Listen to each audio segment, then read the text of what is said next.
3 practical tricks for 21 days of prayer and fasting. Number 1, do not torture yourself. Remove temptation.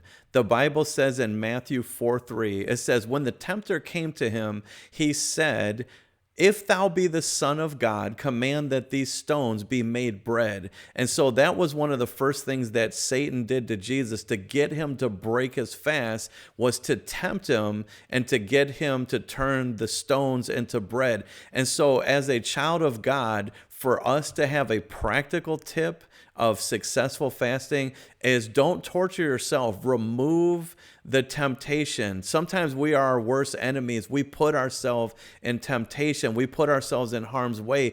If you go through a breakup, one of the things that you do if you go through a bad breakup or any type of breakup, you remove the pictures of that person so that you don't remember the good or bad times. You just get it out of sight, out of mind. You have to do the same thing with food. Out of sight, out of mind. You're going through a bad breakup with food. If you have chips and all those things, put them in the cupboards, put them in the trash, give them to homeless people, whatever you do, feed the birds with it, just get rid of it, throw food in the freezer, clean out your refrigerator, anything that would be quick and easy to grab that you know you could do it real quickly, just get it out of the way. And so set yourself up for success, not for failure. The other thing too is social media.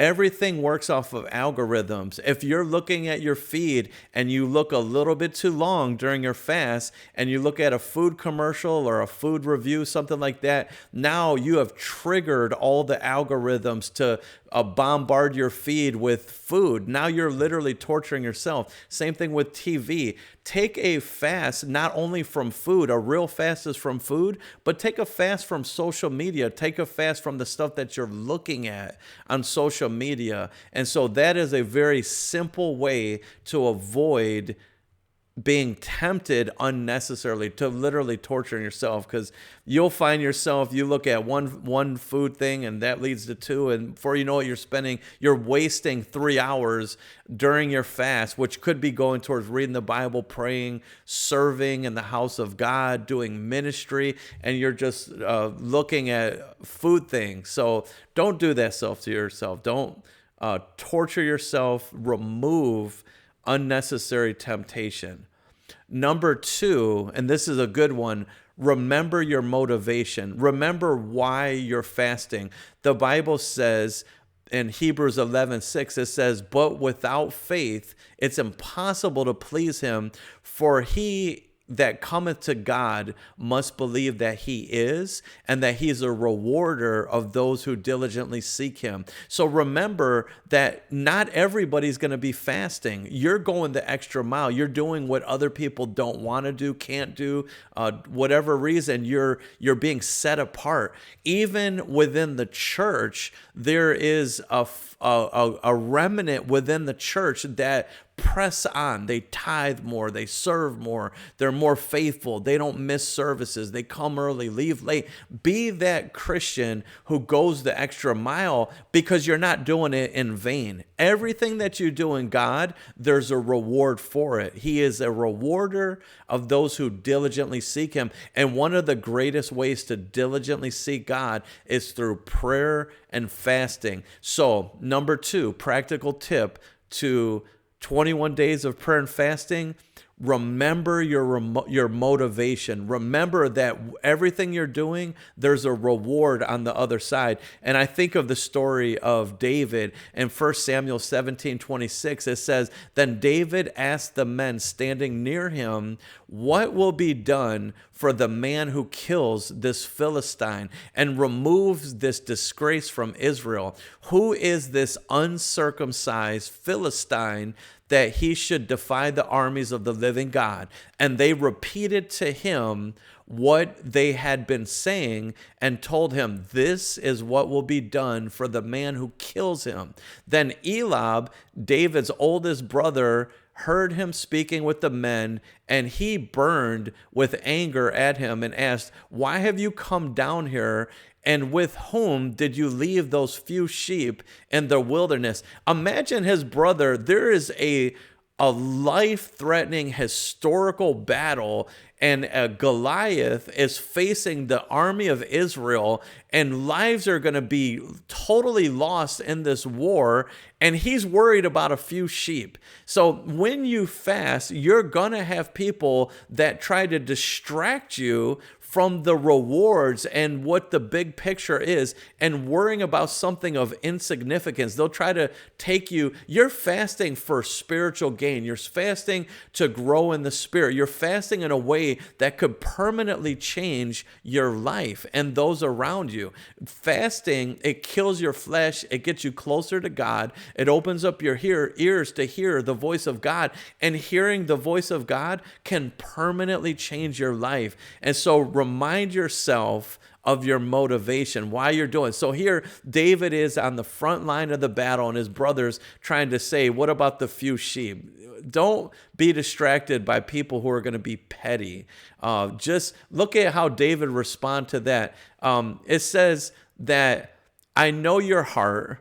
I know that you're wicked. You came down here to watch the battle.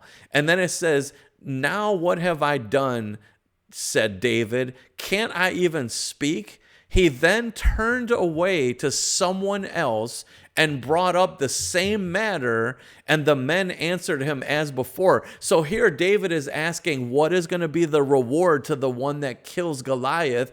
He's hearing the reward. His brother interjects and tries to accuse him of having a wicked heart and neglecting his minuscule duty of tending sheep while he's getting ready to get a breakthrough.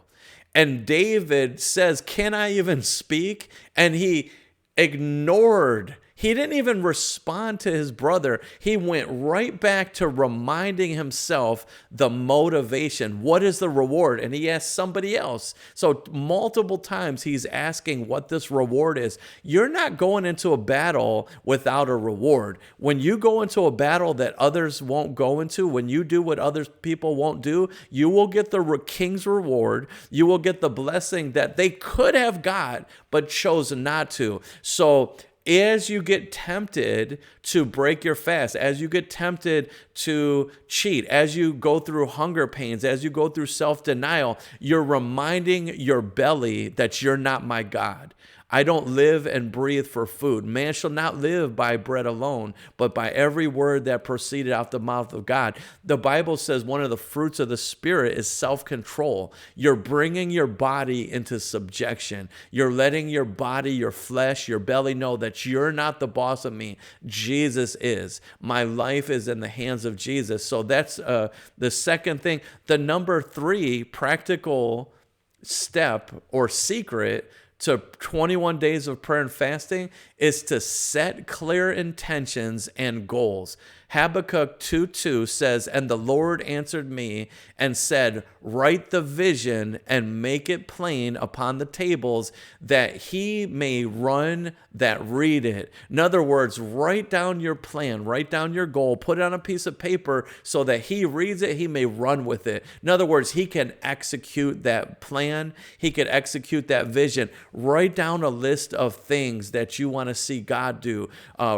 Pray and fast for your family. Pray and fast for yourself. Pray and fast for promotion. Pray and fast for a harvest of souls to get saved. Pray and fast for your church to have revival. Pray and fast for the country. Pray and fast for the president of the United States, who there have been multiple assassination attempts. Pray for the country, that the hand of God sweeps through the country. And I pray your strength in the Lord and that you have a blessed fasting. God bless you.